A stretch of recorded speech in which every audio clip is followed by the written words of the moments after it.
Well, the decision in Texas and Mississippi to ease COVID restrictions has been strongly criticized. So what are the dangers of letting our guard down too early? Well, I've watched a lot of our experts, our national experts, medical experts, and I've heard a lot of different commentaries. But one example really, it caught my ear. And he explained it as someone that's trying to get healthier. Maybe they'll start eating more healthy foods, they'll start exercising more, and they'll start seeing results. Things will start getting better. This is not the time that they want to stop all these positive changes because they want to continue to do better. And he compared that to the coronavirus pandemic. Basically, the analogy was that we've been wearing our masks, we've been social distancing, we've been following all the guidelines of our healthcare experts, and we're getting better. Things are getting better. So we just have to continue and not stop, especially right now with these new mutant strains showing up.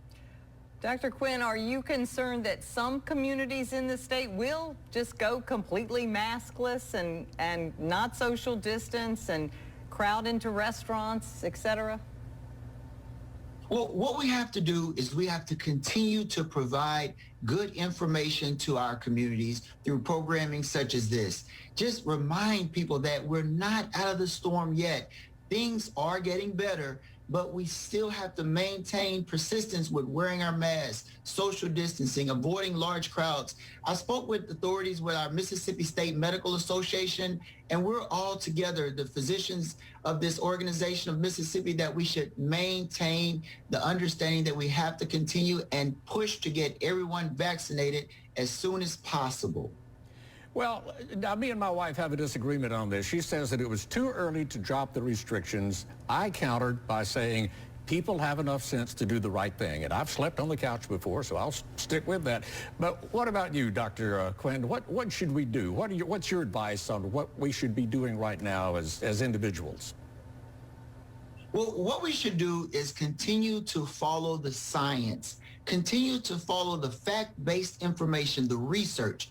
And overwhelmingly, the research has demonstrated time and time again, wearing our masks, social distancing, avoiding large crowds, unnecessary travel not done.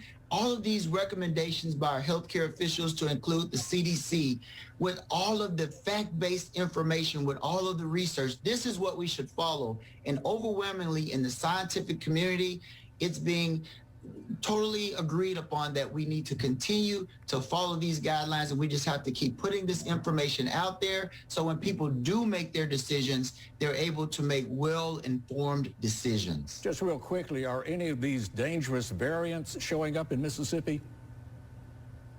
Yes, they're starting to show. Now, just note, the only way we can know about these variants is with sequencing, and that's a very detailed protocol that is being performed where they have to look at the virus, very, very technically, and we're not doing it as much as we should, but we're going to start doing it more so we can identify these mutant strains and have more information on where we are and where we need to go. But we do know we need to continue to follow those guidelines.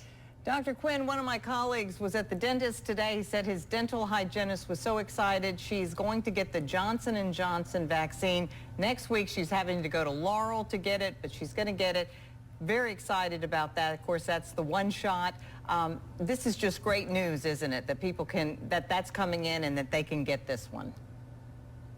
Most definitely, because the opportunity for someone to get very substantial protection against coronavirus with just one vaccine, that's going to be phenomenal, because that means we'll be able to vaccinate so many more people. And like I said yesterday, that's another weapon in this arsenal that we have now in Mississippi to fight against this coronavirus pandemic. All right, let's all hang in there and keep these masks on and do what the scientists say to do. Thank you so much, Dr. Quinn. As always, such a pleasure to have you with us.